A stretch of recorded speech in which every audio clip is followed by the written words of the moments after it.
ทิมสิปากันแท้บ่อายไอ้เว้าข่าวหลังคือจังหักฮอดเมื่อตายบัดนี้สิทิมไงน้องทักทายสบายดีมีนหักแฟนเพลงและแฟนรายการที่น่าหักทุกท่านเนาะบอกว่าแต่เป็นแม่ค้าสาวขายกรรมกรแบกหามสำหรับสาวให้สาวนาเนาะแล้วก็สาวกสิกรน้ำเด้อพ่อแม่พี่น้องเนาะหรือว่าเป็นครูอาจารย์ทหารตำรวจนักเรียนนักศึกษาเนาะโซเฟอร์สายใต้สายเนื้อบอกว่าแต่บ่าวแท็กซี่ภายในนครหลวงเด้อพี่น้องนะเฮ็ดให้สมเป็นยังไงเนาะบ่าวแท็กซี่เนาะสมาคมแท็กซี่มิเตอร์เฮาเด้อแม่นไผไปไสมาซ้ายก็ติดต่อหาเพิ่นได้เด้อพ่อแม่พี่น้องเนาะว่าแต่ขึ้นเหนือลงใต้ให้หาคนที่ดีเที่ยวพับเที่ยวบาร์ไปดินเมียน้อยเมียใหญ่เนาะหรือว่าไปหาสู่หาแฟนก็ว่ากันไปนะอยู่มาหลายใส่บริการเพิ่นเด้ออยู่ในเบิ่งเนาะ972ตัวเนาะ63ตัว98ทางท้ายเด้อพ่อแม่พี่น้องเด้อจากใจยิ่งหักอายสุดแสนถ้าอายสิป่าวางแขนซอยแต่งผัวมาน้องขอต้อนรับทานเข้าสู่รายการบ่าวพรชาแนลเด้อรายการของคนยุคใหม่เพิ่นว่าเนาะ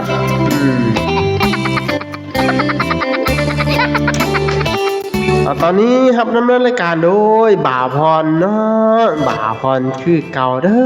อจะอยู่กับบ่าวพรเป็นประจำทุกวันเนาะแต่วันจันทร์ฮอดวันอาทิตย์เนาะเริ่มแต่เวลา20:00 นถึง21:00 น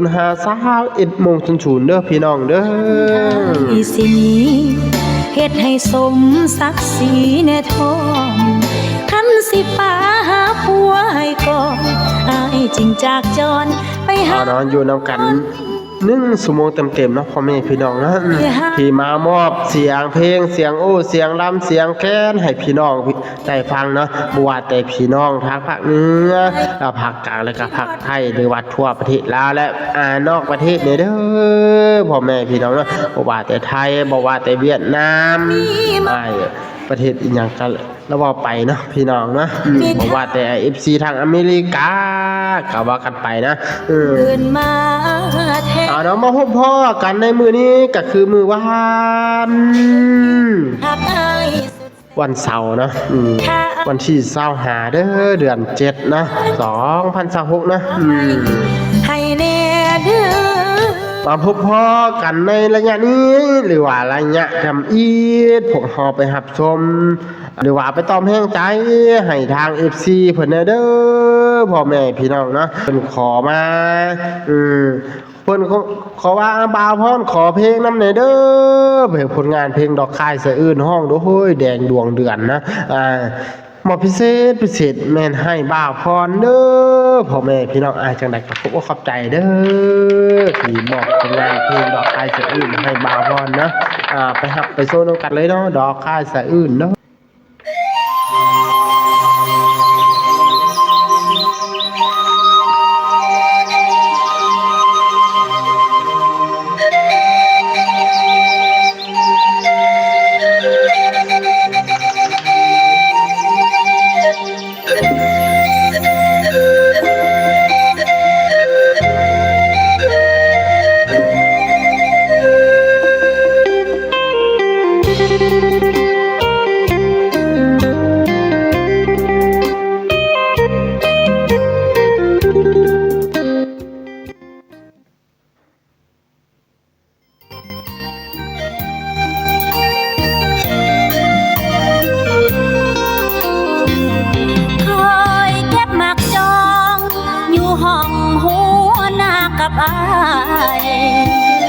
เคยเก็บมาขายกับอายอยู่ป่าแคมป์น้องคอยคำลงแรงยามแสงเดือนส องเฮืองห้องสองเฮาเคยไต่กระบองอายพาน้องไปเยืองแมงจุดจีบัดนี้เจ้าไปแดนไกลสู่เมืองเฮืองหุ่งไปอยู่เมืองกรุงเมืองหุ่งด้วยไฟแสงสีเจ้าคงหลงไหลลืมแสงไฟกระบองหิบพีลืมแล้วเจ้าแม่งจุดทีจึงปล่อยน้องนี้เป็นบ้าลงคอยน้ำตาไหลย้อยลงคอยที่หัวหน้าเก่าไต่ต้นมาขายเป็นเป่าบ่มีเจ้าสุดเศร้าเงาหงอยยินเสียงลมแบกพัดใบแบกกองมาแต่ดอยได้ฟังแล้วใจอินอ้อยล่องลอยหาอ้ายบอกหายไปโศกเหตุการณ์ตั้งนานเป็นยังบ่ตาวบ่ฮอดข่าวจากเจ้าสิอยู่จังได้ถ้าไปได้ดีน้องนี่สุดที่ซื่นใจหากแม้เป็นผู้มองไม่อ้ายจงกลับไปบ้านหน้ายังคอย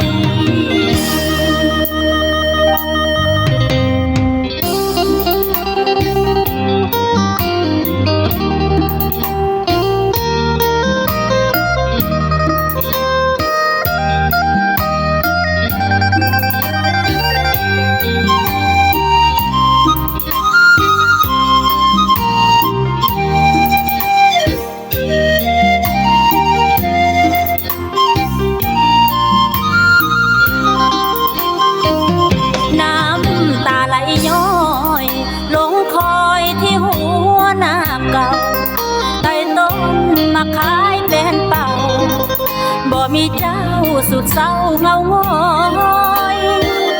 ยินเสียงลมแบกพัดใบแปลกกองมาแต่ดอยได้ฟังแล้วใจอินอ้อยล่องลอยหาอ้ายบอกหายไปโศกเหตุการณ์ตั้งนานเป็นยังบ่ตาวบ่ฮอดข่าวจากเจ้าสิอยู่จังได้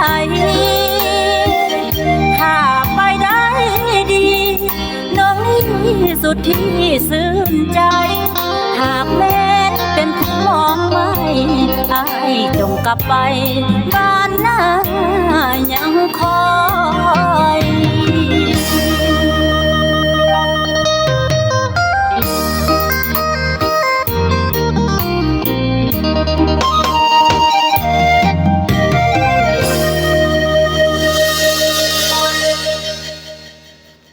เอาเนาะผลงานเพลง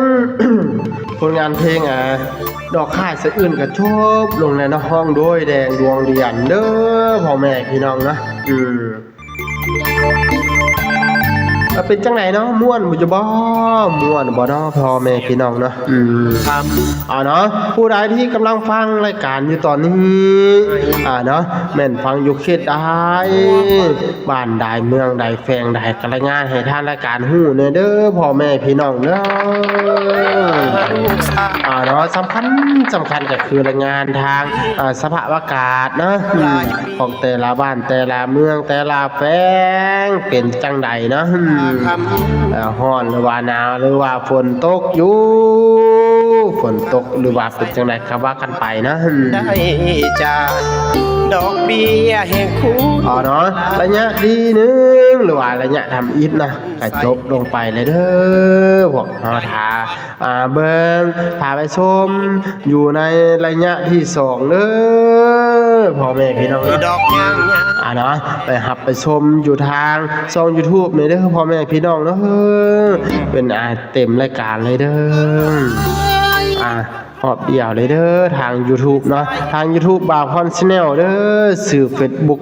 สื่อ YouTube เนาะสื่อช่อง YouTube เนาะบ่าวพร Channel เนาะคือเดียวกับช่องก๊อกๆเด้อ มีหน้า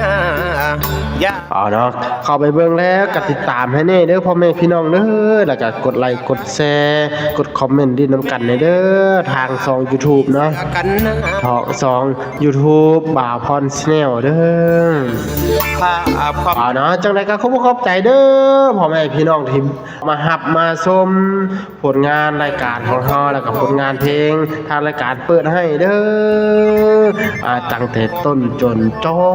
บนะฮะจังได๋ก็ขอบใจเด้อสบายดี สงสารพ่อแม่